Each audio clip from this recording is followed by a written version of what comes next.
Hi, my name is Catherine Letwin, and I am a student at the University of Calgary working with Dr. Cresswell on this project regarding newly vulnerable Canadians. This is the third of 3 videos summarizing Chapter 4 from the report. I'll be reviewing experiences of environmental and community circumstances of those who are newly vulnerable as well as the political views. We have gathered information about these people using a survey distributed Canada-wide during the summer of 2021. This format allowed us to hear about people's experiences differently. A total of 1,504 people replied. We observed that 38% of people reported having money troubles, 11% noting that they were very much affected. This is the 7 on the graph above. This is a similar number of Canadians found to be living below Canada's official poverty line by Statistics Canada during 2021. This next graph shows how many people related those money troubles to the Covid-19 pandemic. 168 participants, or 8.5% of the sample, reported that their financial situation was very much due to Covid-19, which is again 7 on the graph. This is the group we are referring to when we discuss the newly vulnerable. In order to measure the effect environment has on participants, a World Health Organization quality of life brief scale was used to measure multiple aspects of an environmental quality of life.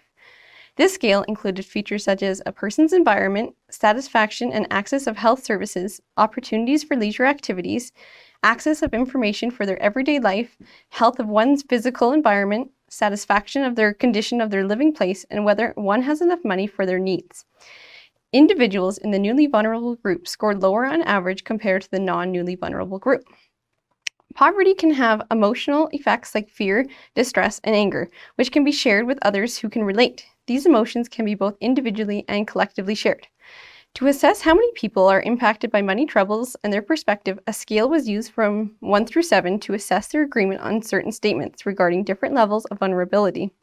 The scale included participants' perspective on their community and national money troubles, as well as how much these are caused by the pandemic. The newly vulnerable group had a higher score agreeing that money troubles did impact their community compared to the non-newly vulnerable group, which was slightly lower. Both groups scored similar and higher when attributing money problems in the community to COVID. Both groups scored closer to the very much end of the scale, and the newly vulnerable group scored slightly higher in agreement that their community economic problems reflected global financial problems. Lastly, both groups believed that COVID-19 did have an impact on the financial issues in Canada. Collective emotions such as worry, concern, and anger were tested through the agreement of multiple statements. There was similar agreement of the statements for both groups, such as most people have hope that things in this country will improve, and the statement people feel that there is a need to regain a sense of pride in this country. The statement, we will survive any challenge or crisis, has less confidence among the newly vulnerable group compared to the non-newly vulnerable group. Additionally, the statements, many people in this country feel betrayed, and people feel that the dignity of the citizens is forgotten these days, had higher agreement among the newly vulnerable group. Results from the survey regarding the political views of participants found no differences of broad political orientation, despite the assumption that people that are newly vulnerable are more likely to be towards the left. In reality, both groups scored slightly on the right side for their political stance. After individuals were asked to rate their agreement toward this statement, when advice on COVID-19 varies, I trust the recommendations of scientists the most. The newly vulnerable group had higher levels of agreement to the statement compared to the non-newly vulnerable group. However, these participants in the newly vulnerable group had lower levels of trust in all levels of government compared to the other group. Other statements were also presented to both groups and asked to rate their agreement. Participants in the newly vulnerable group had higher agreement on the following statements.